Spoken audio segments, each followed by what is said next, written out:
انہی دنوں میں ہم شریعت کو جتنا پامال کرتے ہیں شاید کسی اور دن پامال کریں. ماہ محرم کے اندر مسلمانوں کی بستی میں ڈھول پیٹے جا رہے ہیں, مسلمانوں کی بستی میں ڈھول بج رہے ہیں. اگر مسجد کا امام منع کرے تو سارا محلہ مل کر کے ٹرسٹیوں کے پاس آتا ہے, متولی سے کہتا ہے اس یزیدی کو باہر کرنا ورنہ ہم اس کے پیچھے نماز نہیں پڑھیں گے. کیوں بھائی, ڈھول کے خلاف کہنے والا یزیدی کب سے ہو گیا؟ میں یہ بات جو ہے وہ آپ کے سامنے دلی والوں, محبوب الہی کی زمین پہ بسنے والوں, قطب الدین بختیار کاکی کی زمین پہ بسنے والوں, شیخ عبداللہ محدث دہلوی کی زمین پہ بسنے والوں, 22 خواجاؤں کی چوکھٹ پہ بسنے والوں, یہ بات میں شکر کے طور پہ کر رہا ہوں. واللہ وہ سید نہیں ہوں کہ قسمیں کھا کر کے اپنی سیادت کی بھیک آپ سے مانگوں, لیکن صرف اتنا کہنا چاہتا ہوں, لا الہ الا اللہ, جھوٹوں پہ اللہ کی لعنت ہے. میں حسنی حسینی سید ہوں الحمدللہ رب العالمین, لیکن آپ سے کہنا چاہتا ہوں اگر عالم مسجد کا ڈھول کے خلاف تقریر کرے آپ اس کو یزیدی کہتے ہو,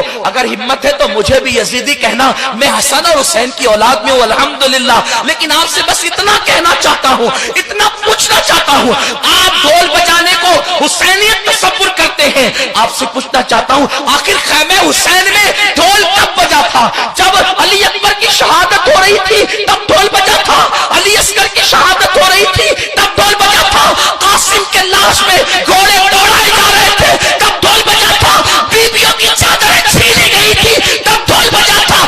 ڈھول کب بجا تھا؟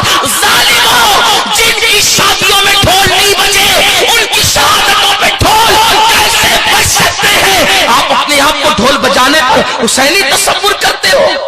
ڈھول تو دمشق میں بج رہے تھے, ڈھول تو دمشق میں بج رہے تھے. اور سنو, اگر شہادت حسین پہ ڈھول بجانے کا اتنا ہی شوق ہے تو پھر بجانا خوشی سے بجانا, لیکن اس سے پہلے ایک شرط ہے, جب تیرے 18 سال کے بیٹے کا جنازہ اٹھے اس وقت ڈھول بجانا, اس کے بعد علی اکبر کی شہادت پہ ڈھول بجانا.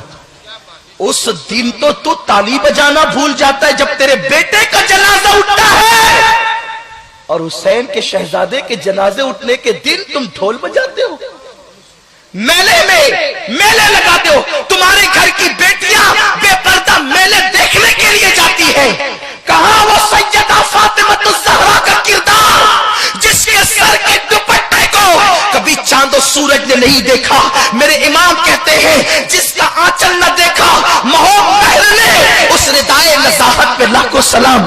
کہاں وہ بیبیوں کا کردار, کہاں وہ بیبیوں کا کردار جب بیبیوں سے دوپٹے چھین لیے گئے.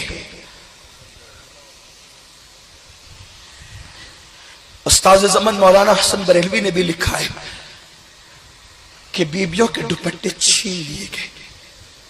جن کے گھر میں جبریل اجازت کے بغیر نہیں آتے تھے ان کے دوپٹے چھین لیے گئے. جن کے دوپٹوں کو کبھی آسمان کی آنکھوں نے نہیں دیکھا ان کے دوپٹے چھین لیے گئے. لیکن جانتے ہیں مورخین یہ بھی لکھتے ہیں کہ جب بیبیوں کے دوپٹے چھین لیے گئے تو شہزادی زینب سے جناب شہربانوں نے کہا بی بی دوپٹے چھین لیے گئے, پردہ کیسے کریں گے؟ تو بی بی زینب نے کہا تھا اے نبی کے گھر کی بیٹیوں اور بہوؤں, کل تک دوپٹے سے چہرہ چھپاتے تھے, اب دوپٹے چھین گئے ہیں تو قدرت نے تمہیں بڑے بال اس لیے عطا کیے ہیں کہ اپنے بڑے بالوں کو پیچھے سے آگے کی طرف کر لو اور اپنے چہروں کو چھپا لو, اپنے چہروں کو چھپا. اس دن تمہاری بیٹیاں میلے دیکھنے جائیں,